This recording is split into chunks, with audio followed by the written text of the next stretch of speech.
CNG కార్లో వాడే CNG cylinder పేలడం ద్వారా జరిగిందా లేదా ఉగ్రవాదులు మందు పదార్థాలను అమర్చడం ద్వారా జరిగిందా, పేలుడు పదార్థాలను అమర్చడం ద్వారా జరిగిందా అనేది పోలీసులు తేల్చబోతున్నారు.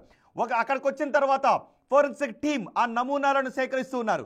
ఒకవేళ అక్కడ ఉన్న నమూనాల్లో ఏదైనా ఆర్డిఎక్స్ ఆనవాళ్ళు, శక్తివంతమైన పేలుడు పదార్థాల ఆనవాళ్ళు దొరికితే ఇది పెద్ద కుట్రగానే భావించాల్సినటువంటి అవసరం ఉంటుంది. అలా కాకుండా సిఎన్జి పేలుడు అయితే ఆ సిఎన్జి పేలుడు కూడా ఏదైనా కుట్ర కారణంగా జరిగిందా లేదా సిఎన్జి ప్రమాదవశాత్తు జరిగిందా అన్నది కూడా తేల్చాల్సినటువంటి అవసరం ఉంటుంది. ఎందుకంటే 8 మంది చనిపోయారు.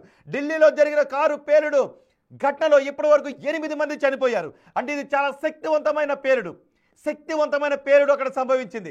ఈ శక్తివంతమైన పేలుడు ఉగ్రవాదులు అమర్చినటువంటి బాంబుల కారణంగా జరిగిందా లేదంటే ఏదైనా కుట్ర కారణంగా సిఎన్జి సిలిండర్ను పేలే విధంగా చేయడం ద్వారా జరిగిందా లేదు ప్రమాదవశాత్తు సిఎన్జి సిలిండర్ పేలడం ద్వారా జరిగిందా అనే విషయంపై ఆరా తీస్తున్నారు. ఒకవేళ ఇది ఉగ్రవాదుల పని అయితే ఢిల్లీలో ఇలాంటి కార్లు ఇంకా ఉండే అవకాశం ఉంటుంది అనే భయం ఢిల్లీ వాసుల్లో వ్యక్తమవుతోంది.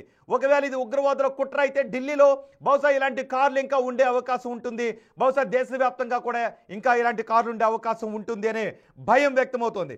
ఇప్పటికే దేశవ్యాప్తంగా 2 రోజుల వ్యవధిలో 20 మంది ఉగ్రవాదులను అరెస్ట్ చేసింది అనే టీం. 20 మంది ఉగ్రవాదులు పట్టుబడ్డారు.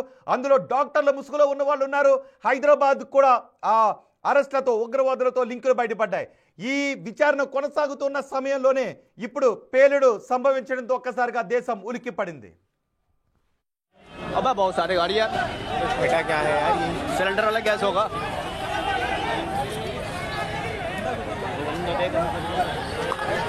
बंदे बचे नहीं बचे? अरे भाई ये देखो क्या हाल हुआ, माइक की टांग पड़ी है भाई, गाड़ी चल रही है, पीछे हो जाओ भाई, चलो भैया चलो भाई गाड़ी चल रही है।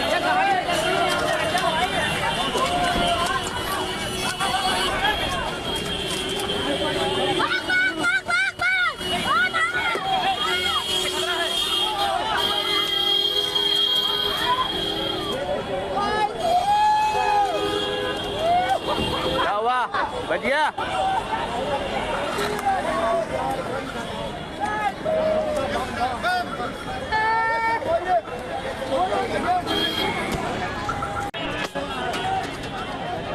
अबे बहुत सारे गाड़ी यार, बेटा क्या है यार, ये सिलेंडर वाला गैस होगा।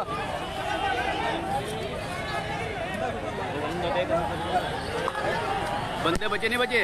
अरे भाई ये देखो क्या हाल हुआ, माइक की टांग पड़ी है भाई, गाड़ी चल रही है, पीछे हो जाओ भाई, चलो भैया चलो भाई गाड़ी चल रही है।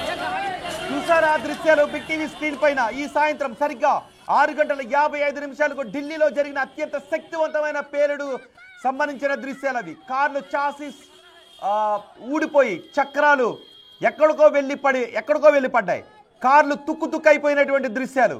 కార్ల విడి భాగాలు కొన్ని మీటర్ల మేర ఎగిరిపడ్డాయి. మనుషుల శరీర భాగాలు కొన్ని మీటర్ల మేర ఎగిరిపడ్డాయి. ఆ ప్రదేశంలో ఎక్కడ చూసినా కార్లు తుక్కు అయిపోయిన కార్లు, వాటి మధ్య ఇరుక్కున్న మనుషుల శరీర అవయవాలు కనబడుతున్నాయి. ప్రత్యక్ష సాక్షులు ఈ విషయాన్ని చెప్తున్నారు. ఒక్కసారిగా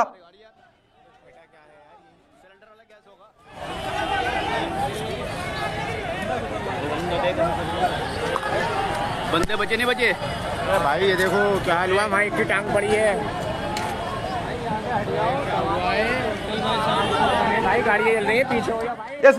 ఈ పేలులకు సంబంధించి సమాచారం అందించడానికి మాట్లాడటానికి రమేష్ బాబు, ఆయన సైంటిస్ట్ అండ్ పేలులకు సంబంధించి ఎక్స్పర్ట్ కూడా, బాంబులకు సంబంధించిన ఎక్స్పర్ట్, ఆయన మనకు అందుబాటులో ఉన్నారు. ఒకసారి ఆయనతో మాట్లాడదాం. రమేష్ బాబు గారు నమస్తే అండి. రమేష్ బాబు గారు, ఆ దృశ్యాలు చూస్తే ఏమనిపిస్తుంది? ఎటువంటి శక్తివంతమైన పేలుడు కారణంగా ఇది సంభవించిందని అనిపిస్తోంది? తప్పనిసరిగా మనము కొద్దిగా వెయిట్ చేయాలండి. But at the same time ఇది